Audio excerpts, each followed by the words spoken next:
Handicapper Steve here, handicapping the racing from Del Mar Racetrack here on Friday. It is the 25th of November 2022. Gonna look the 7th race from Del Mar, but before I get on to that, remember to please follow me on Twitter at Horse Racing Kit 5 for more selections for race courses around the world. The 7th from Del Mar, it is the Hollywood Turf Cup. It's a Grade 2 event going for a $250,000 purse. Race for 3-year-olds and upwards. We have a field of 7 horses going to the Del Mar Jimmy Durante Turf Course. The distance of ground of 2,400 meters, or the distance of ground of 1 mile and 1/2 on the Del Mar Turf Course.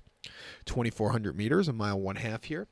And I show the diagram, just gives me a second to look down my notes, just bear with me. Sorry, I'm stupid, I can't do two things at the same time. And, this was always one of my favorite races at Hollywood Park years ago. Basically the fall turf races at Del Mar have always been, it used to be always Thanksgiving weekend, and it was always an exciting weekend of racing. This year they actually split up between 2 weekends, which I find quite cool. But it is going ahead against the races from Aqueduct next weekend, so I don't like. But my top selection here, I'm going to go with the number 7 horse, Dicey Mocara. I'm going to go 7-1-2-6 in the superfecta. 7-1-2-6 super. Top selection, 7 horse, Dicey Mocara. 4-year-old gelding by a day here. Leonard Powell trains. Ryan Cartolo gets to mount. The horse's most recent outing came the 1st of October at Santa Anita. Mile quarter in the John Henry Turf Cup. And he finished second by a neck that day. He stalked the fast pace that day. He slowly moved his way up, and he just missed late, but he ran his heart out there. Refreshing here, back to Del Mar. He's run very well in the past. I'm going to give him another shot. 2 back in the Del Mar handicap at Del Mar, mile 3 on the 3rd of September. He finished 3rd by a half length. Again, he sat back early, a little bit wide, but he was gaining. Again, not the best, not the world's worst race from there. And then they tried him on the dirt before that at Del Mar, a mile and a half in the Cougar, the 2nd handicap. He finished 5th by 10.5 lengths that day, and he just stalked and kind of hit the wall. I don't think he liked the dirt in his face there. And then the All-American Stakes at Golden Gate, 1 mile 30th of May. Finished 3rd by a half length. Had a very trouble trip, but he was gaining late. Since taking him to the longer trip, he's really become a lot better horse. I think he wants to stay. He has a good posture. 5-2, let's use him.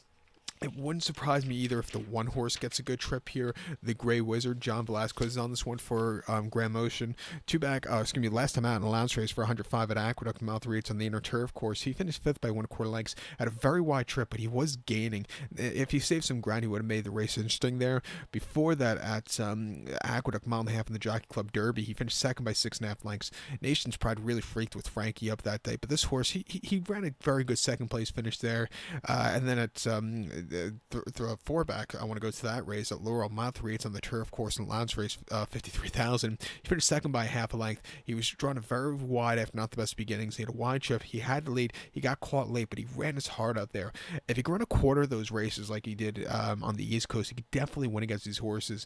4-1, I'm going to use him on the ticket. But to recount my selection for the 7 from Del Mar, it's the Hollywood Turf Cup. Let's take the 7 horse, Dicey Mocara. Give kudos to the 1 horse, the Gray Wizard. 7-1-2-6 super. 7-1 in your multi race. So good luck to them. Please follow me on Twitter at Horse Racing Kid 5. Good luck, everybody.